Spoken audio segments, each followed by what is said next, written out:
Hello friends, मैं अपूर्वा आप सभी का यूट्यूब चैनल में स्वागत करती हूँ। आज की वीडियो में मैं बात करूँगी आपसे अपोस्टल अटेस्टेशन के बारे में। अपोस्टल अटेस्टेशन क्या होता है, इसका यूज़ क्या है, अपोस्टल अटेस्टेशन किन कंट्रीज़ में एक्सेप्टेबल है, आप कहाँ से करा सकते हैं अपोस्टल को एंड कौन-कौन से डॉक्यूमेंट्स पे अपोस्टल होता है। इन सभी चीज़ों के बारे में मैं आज आपको बताऊँगी। तो सबसे पहले जानेंगे कि अपोस्टल होता क्या है। अपोस्टल एक इंटरनेशनल अटेस्टेशन होता है जो कि लगभग 125 कंट्रीज में एक्सेप्टेबल होता है। अभी रिसेंटली एक नया कंट्री भी इसमें ऐड हुआ है, वो है आपका सऊदी अरब। अपोस्टल आपका कुछ भी नहीं होता है। अपोस्टल जस्ट एक आपका computer generated square shaped stamp होती है जो कि मिनिस्ट्री एक्सटर्नल अफेयर द्वारा आपके डॉक्यूमेंट पर लगाई जाती है। अपोस्टल मियाँ द्वारा किया जाने वाला ऑथेंटिकेशन होता है। अपोस्टल उन सभी डॉक्यूमेंट्स के लिए ज़रूरी होता है जिनका यूज़ हेग कन्वेंशन के लिए किया जाना है। अपोस्टल वह सर्टिफिकेशन होता है जो डॉक्यूमेंट को ऑथेंटिकेट करने वाले पर्सन की स्टैम्प एंड सिग्नेचर को वेरीफाई करता है, यानी कि आपका डॉक्यूमेंट जेन्युइन है या नहीं है, इस बात का वेरिफिकेशन करता है। एजुकेशनल डॉक्यूमेंट्स पर, पर्सनल डॉक्यूमेंट्स पर, कमर्शियल डॉक्यूमेंट्स पर आप अपोस्टल करा सकते हैं। अपनी ये प्रोसेस जो होता है वो अपनी ज़रूरत के हिसाब से आपको कराना होता है, यानी कि अगर आप एजुकेशन के लिए जाना चाहते हैं तो आपको एजुकेशन डॉक्यूमेंट्स पर अपोस्टल कराना होगा। बात करूँगी अब मैं कि किस किस कंट्री में एक्सेप्टेबल है आपका अपोस्टल। तो अपोस्टल जो होता है वो 125 कंट्रीज़ में एक्सेप्टेबल है आपका, जैसे कि आपका चेक रिपब्लिक हो गया, इटली हो गया, इंडिया हो गया, सऊदी अरब हो गया, माल्टा, हंगरी, फ्रांस, इन सभी कंट्रीज़ में आपका अपोस्टल एक्सेप्टेबल है। बाकी 125 जो कंट्रीज़ हैं उनकी लिस्ट मैं आपको डिस्क्रिप्शन बॉक्स में दे दूँगी, आप वहाँ पर जाकर चेक कर सकते हैं। अब बात करूँगी मैं कि अपोस्टाइल का यूज़ क्या है, ये क्यों किया जाता है अपोस्टाइल। तो अपोस्टाइल जो है अपोस्टाइल हम इसलिए कराते हैं कि हमारे जो डॉक्यूमेंट्स होते हैं वो सिर्फ हमारे अपनी कंट्री में ही वैलिड होते हैं। जब हम किसी दूसरी कंट्री में जाते हैं तो अपने डॉक्यूमेंट को वैलिड कराने के लिए कुछ कंट्रीज़ ने एक हेग कन्वेंशन ट्रीटी को साइन किया था। ये आपका जो हुआ था ये 5 अक्टूबर 1961 में हुआ था। उस टाइम पर इंडिया इस ट्रीटी का हिस्सा नहीं था। 2005 में इंडिया भी इस ट्रीटी का हिस्सा बना था। इस ट्रीटी में कि अपोस्टाइल का यूज़ क्या है, ये क्यों किया जाता है अपोस्टाइल।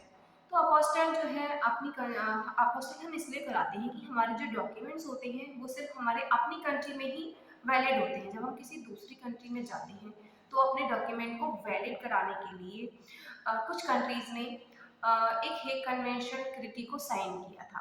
ये आपका जो हुआ था ये 5 अक्टूबर 1961 में हुआ था। उस टाइम पर इंडिया इस ट्रीटी का हिस्सा नहीं था। 2005 में इंडिया भी इस ट्रीटी का हिस्सा बना था। इस ट्रीटी के अंदर आपकी 125 कंट्रीज आती हैं। अगर आप इन कंट्री में से किसी भी कंट्री में जाना चाहते हैं तब आपको अपने डॉक्यूमेंट पर अपोस्टल स्टैंप लगवाना होता है, जिससे कि आपका डॉक्यूमेंट दूसरी कंट्री के लिए वैलिड हो सके। यह आपके डॉक्यूमेंट को ऑथेंटिकेट करता है कि आपका डॉक्यूमेंट फेक डॉक्यूमेंट नहीं है, आपका डॉक्यूमेंट जेन्युइन है और वैलिड है। अगर आपके डॉक्यूमेंट पर अपोस्टाइल है तो इसका मतलब है कि जो कंट्री आपका हेग कन्वेंशन का पार्ट है वो इसे ऑथेंटिकेट डॉक्यूमेंट मानेंगे आपके डॉक्यूमेंट को। अब डॉक्यूमेंट कौन कौन से हैं जिन्हें हम अपोस्टाइल कराते हैं। तो आपके डॉक्यूमेंट होंगे, एजुकेशनल डॉक्यूमेंट्स हो गए, पर्सनल डॉक्यूमेंट्स हो गए, कमर्शियल डॉक्यूमेंट्स हो गए, जिनको आपको अपोस्टाइल कराना होता है। अगर आप एजुकेशन के लिए जा रहे हैं तो आपको एजुकेशन डॉक्यूमेंट्स कराने होते हैं। एजुकेशन डॉक्यूमेंट्स में आपका मार्कशीट हो गई, ट्रांसक्रिप्ट हो गई, आपका डिग्री हो गया, डिप्लोमा सर्टिफिकेट हो गया या फिर आपका स्कूल सर्टिफिकेट हो गया, इनको आपको अपोस्टाइल कराना होता है। बाकी पर्सनल डॉक्यूमेंट्स आपका birth certificate, death certificate, marriage certificate and आपका एफिडेविट्स हो गए, पीसीसी हो गई या फिर पावर ऑफ अटॉर्नी हो गए, ये सारे डॉक्यूमेंट्स आपके पर्सनल डॉक्यूमेंट्स होते हैं। बाकी कमर्शियली डॉक्यूमेंट्स में आपका कंपनी का बैलेंस शीट हो गया एंड आपका इनकॉर्पोरेटिव सर्टिफिकेट्स हो गए, ये सारे आपके कमर्शियल डॉक्यूमेंट्स होते हैं जिनका आपको अपोस्टाइल कराना होता है। बाकी अब मैं बात करूंगी कि आपको अपोस्टाइल कहाँ से कराना होता है। अपोस्टाइल जो कराना होता है इंडिया में वो आपका मिनिस्ट्री एक्सटर्नल अफेयर करता है, जो कि सेंट्रल गवर्नमेंट के अंदर आता है।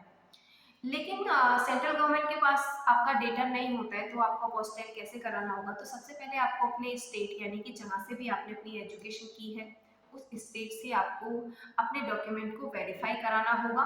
उसके बाद आपका डॉक्यूमेंट अपोस्टाइल होगा। आप मियाँ में जाकर डायरेक्टली अपोस्टाइल नहीं करा सकते हैं। मियाँ ने अपोस्टाइल कराने के लिए अपनी कुछ एजेंसीज बनाई हुई हैं जिनके थ्रू आप अपोस्टाइल करा सकते हैं। हमारी company lingual translators, government of India and ISO 17100 2015 certified document and translation and document attestation के साथ रजिस्टर्ड है। हम आपके डॉक्यूमेंट को 2 से 3 दिन के अंदर अपोस्टाइल करा सकते हैं, वो भी बहुत कम कीमत में। और हम आपको डोर स्टेप सर्विस भी प्रोवाइड करेंगे जिसमें आपको ड्रॉप एंड पिकअप की फैसिलिटीज भी मिलेगी। इसके लिए आपको बस इतना करना है कि हमारे दिए गए नंबर पर आपको कॉल करनी है, मैसेज करने हैं और टेक्स्ट करना है। और यदि आपको किसी स्पेसिफिक टॉपिक पर कोई वीडियो चाहिए या फिर जैसे कि आपको इटली एडमिशन के लिए, चेक एडमिशन के लिए या अदर डॉक्यूमेंटेशन के लिए कोई वीडियो चाहते हैं आप, तो अपना query and question comment box में ज़रूर करें और हमारे चैनल को सब्सक्राइब करना ना भूलें। Thank you, bye bye, see you soon.